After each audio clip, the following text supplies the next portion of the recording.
룻기 2장 1에서 23절 말씀입니다. 나오미의 남편 엘리멜렉의 친족으로 유력한 자가 있으니 그의 이름은 보아스더라.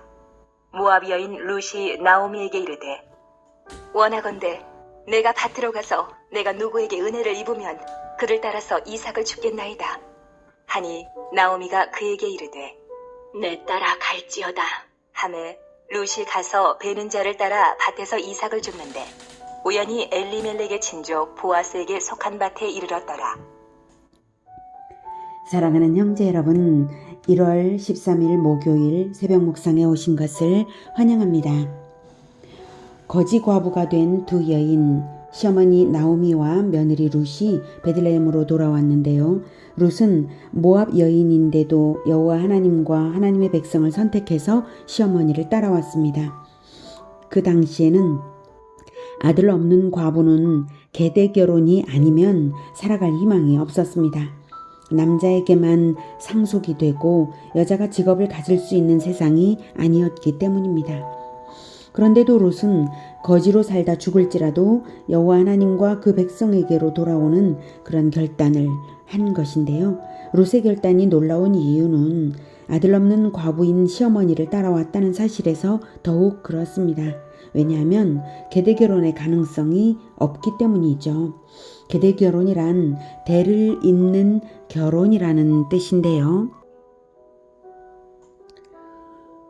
형제가 자식 없이 죽었을 때에 형제 가문의 대를 잇게 할 목적으로 형수를 아내로 맞이하는 것입니다. 그래서 낳은 첫 아들을 죽은 형제의 이름으로 잇게 하고 상속도 받게 하는 것이죠. 이렇게 해서 낳은 첫 아들을 죽은 형제의 계보에 올리고 재산을 상속해 주는 것입니다. 그런데 계대 결혼을 시켜줄 수도 없는 시어머니를 따라온 것이죠, 룻은.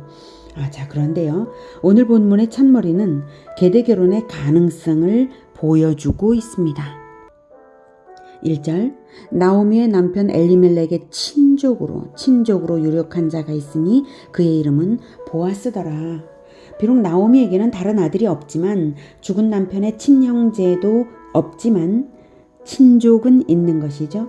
사실은 계대결혼의 가능성이 전혀 없을 리는 만무해요. 왜냐하면 이스라엘의 계보가 있고 이스라엘 전체가 한 아버지의 혈통이니 친형제가 없다 뿐이지 친족 가운데에 그 다음 순번은 있게 마련이죠.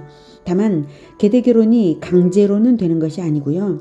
자율에 따라 율법에 순종한다면 자율에 따라 하게 되어 있는 것일 뿐이므로, 즉 계대결혼은 친족 남자 쪽에 거부권이 주어진 것이어서 남자 쪽에서 계대결혼을 해줄 은혜로운 마음이 있어야 가능한 일인 것이죠.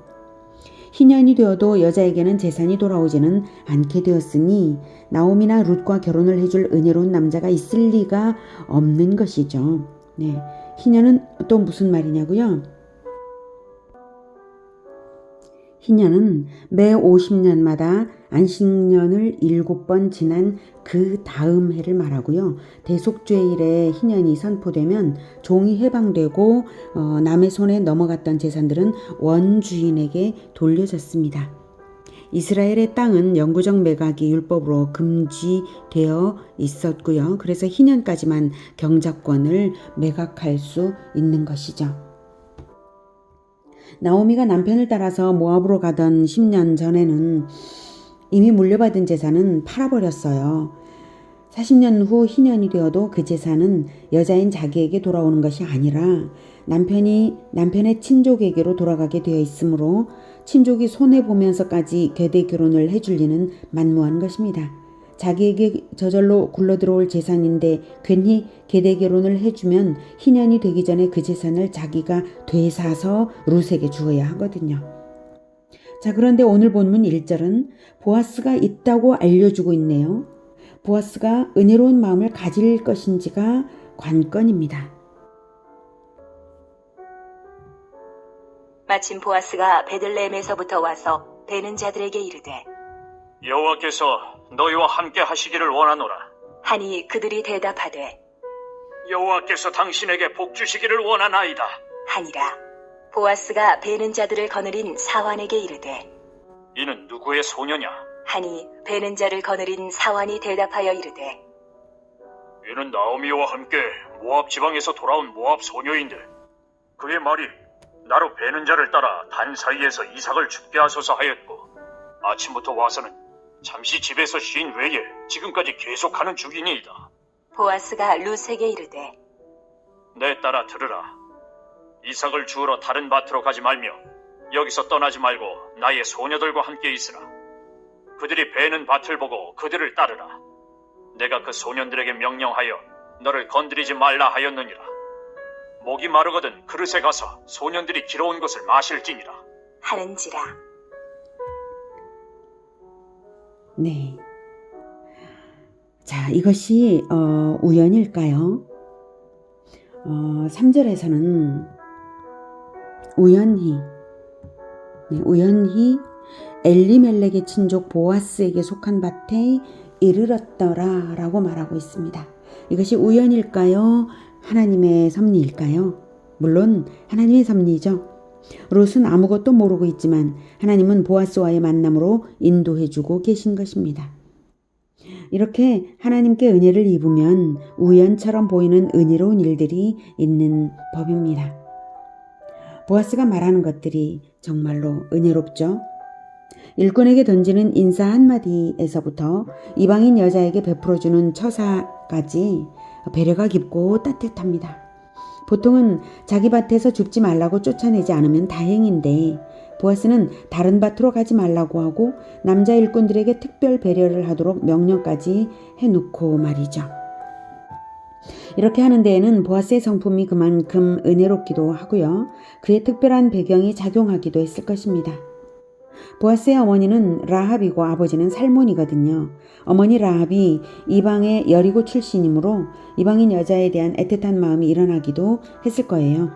하지만 더욱 큰 이유는 율법이 명령하는 것이기 때문입니다. 율법에서는 이방인과 고아와 과부를 압제하거나 학대하지 말라라고 은혜를 베풀라고 명하셨거든요. 보아스는 율법을 잘 알고 따르는 사람이었다는 사실인데요. 이것은 사사시대 일이었으므로 경이로운 일이라고 말하지 않을 수 없겠습니다. 아무도 성경을 배우지도 가르치지도 않던 그 깜깜한 사사시대에 보아스 같은 사람이 있었다는 사실입니다. 10절부터 룻이 엎드려 얼굴을 땅에 대고 절하며 그에게 이르되 나는 이방 여인이거늘 당신이 어찌하여 내게 은혜를 베푸시며 나를 돌보시나이까? 하니 보아스가 그에게 대답하여 이르되 내 남편이 죽은 후로 내가 시어머니에게 행한 모든 것과 내 부모와 고국을 떠나 전에 알지 못하던 백성에게로 온 일이 내게 분명히 알려졌느니라. 여호와께서 내가 행한 일에 보답하시기를 원하며 이스라엘의 하나님 여호와께서 그의 날개 아래에 보호를 받으러 온 내게 온전한 상 주시기를 원하노라. 하는지라. 룻이 이르되 내 주여 내가 당신께 은혜 입기를 원하나이다. 나는 당신의 하녀 중에 하나와도 같지 못하오나 당신이 이 하녀를 위로하시고 마음을 기쁘게 하는 말씀을 하셨나이다. 하니라. 보아스가 12절에서 여호와께서 내가 행한 일에 보답하시기를 원하며 이스라엘의 하나님 여호와께서 그의 날개 아래 보호를 받으러 온 내게 온전한 상 주기를 원하노라 이렇게 말하는 것은 그저 말만일까요? 여호와가 자기를 통해서도 은혜가 흘러가기를 원하는 마음일까요? 네, 보아스의 은혜로운 성품을 볼 때 바로 후자임을 알 수가 있습니다. 네, 우리가 사람들에게 은혜로운 말을 할 때는 그 은혜로운 실천도 함께 갈 수 있는 그런 우리가 되기를 축복합니다. 14절 식사할 때에 보아스가 룻에게 이르되 이리로 와서 떡을 먹으며 내 떡 조각을 초에 찍으라. 하므로 룻이 곡식 빼는 자 곁에 앉으니 그가 볶은 곡식을 주매 룻이 배불리 먹고 남았더라. 룻이 이삭을 주우러 일어날 때에 보아스가 자기 소년들에게 명령하여 이르되 그에게 곡식 단 사이에서 죽게 하고 책망하지 말며 또 그를 위하여 곡식 다발에서 조금씩 뽑아버려서 그에게 죽게 하고 꾸짖지 말라. 룻이 밭에서 저녁까지 죽고 그 주운 것을 떠니 보리가 한 에바쯤 되는지라. 보아스의 배려가 얼마나 자상한지 16절에 그를 위하여 곡식다발에서 조금씩 뽑아버려서 그에게 줍게 하고 꾸짖지 말라 합니다. 생색내면서 곡식다발을 주는 것이 아니라 안 그런 척 일부러 곡식을 흘려서 룻이 즐겁게 이삭을 주울 수 있게 하는 것이죠. 룻의 자존심까지 보호해주는 사려 깊음입니다. 18절. 그것을 가지고 성읍에 들어가서 시어머니에게 그 주운 것을 보이고 그가 배불리 먹고 남긴 것을 내어 시어머니에게 드리매 시어머니가 그에게 이르되 오늘 어디서 주었느냐 어디서 일을 하였느냐 너를 돌본 자에게 복이 있기를 원하노라 하니 룻이 누구에게서 일했는지를 시어머니에게 알게 하여 이르되 오늘 일하게 한 사람의 이름은 보아스니이다 하는지라. 나오미가 자기 며느리에게 이르되 그가 여호와로부터 복받기를 원하노라. 그가 살아있는 자와 죽은 자에게 은혜 베풀기를 그치지 아니하도다 하고 나오미가 또 그에게 이르되 그 사람은 우리와 가까우니 우리 기업을 물을 자 중에 하나이니라 하니라. 자, 나오미는 룻이 특별한 은혜를 입은 것을 알았습니다. 룻이 들고 들어온 곡식의 양이 많아서 알 수 있었는데요. 더욱 놀라운 것은 은혜를 베푼 자가 바로 기업을 물을 자 중에 하나인 보아스라는 사실에서 나오미는 희망이 솟아올랐습니다. 그가 살아있는 자와 죽은 자에게 은혜 베풀기를 그치지 아니하도다라는 말은 살아남은 여자들에게도 지금 풍성한 곡식으로 은혜를 베풀고 있지만 또한 죽은 자인 룻의 남편에게도 은혜를 베풀어서 대를 잇게 할 계대 결혼을 해줄 사람이라는 의미입니다.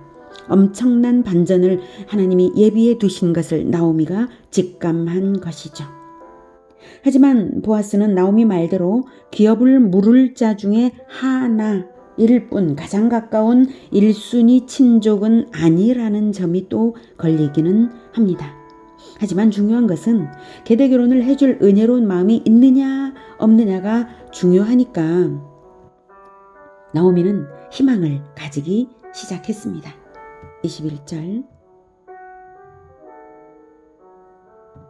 모압 여인 룻이 이르되 그가 내게 또 이르기를 내 추수를 다 마치기까지 너는 내 소년들에게 가까이 있으라 하더이다 하니 나오미가 며느리 룻에게 이르되 내 딸아 너는 그의 소녀들과 함께 나가고 다른 밭에서 사람을 만나지 아니하는 것이 좋으니라 하는지라. 이에 룻이 보아스의 소녀들에게 가까이 있어서 보리 추수와 밀 추수를 마치기까지 이삭을 주우며 그의 시어머니와 함께 거주하니라. 나오미는 며느리를 계대 결혼시켜줄 소망을 가지고 보아스의 밭에서만 이삭 주우러 나가게 했습니다. 룻은 순종을 했고요. 자, 오늘은 하나님의 섭리를 보았습니다. 하나님은 보이지 않는 손길로 섭리하시는 분이십니다. 그리고 하나님의 섭리는 완전합니다. 그리고 하나님은 하나님께 들어오는 자들을 결코 내치지 않으시고 보호하시는 은혜로운 분이십니다. 그러므로 하나님께 보호받으러 들어온 사람들에게 은혜를 베푸실 때에 아무 힘없는 자들을 넉넉히 보호해 주시는 하나님이십니다. 보이지 않는 하나님의 손길을 기대하고 믿으십시오. 다른 것을 의지하기보다는 하나님의 손길을 의지하고 하나님께 가까이 하면서 하나님의 뜻대로 사십시오. 우리 모두가 하나님 안에서 하나님의 뜻에 따르며 하나님의 은혜로운 섭리로 형통하기를 축복합니다. 또한 중요한 것은 우리가 보아스처럼 하나님의 은혜 안에 거주하는 은혜를 입은 자라면 보아스처럼 또한 다른 사람에게도 은혜를 흘려보내는 그러한 은혜로운 성품의 아버지를 닮은 자들이 다 되기를 축복합니다. 기도하겠습니다.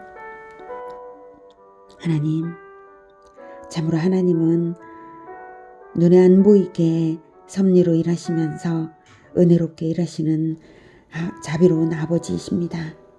하나님, 우리가 어려울 때 우리를 도와주시는 것처럼 또한 우리의 손길을 통하여서 하나님의 은혜로운 손길이 자비를 입어야 할 자들에게 흘러가도록 주님 우리를 사용하여 주시옵소서.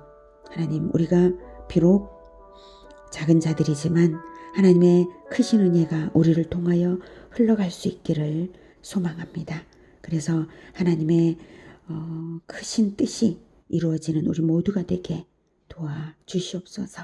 예수님의 이름으로 기도드립니다. 아멘. 이어지는 시간은 개인 기도 시간입니다.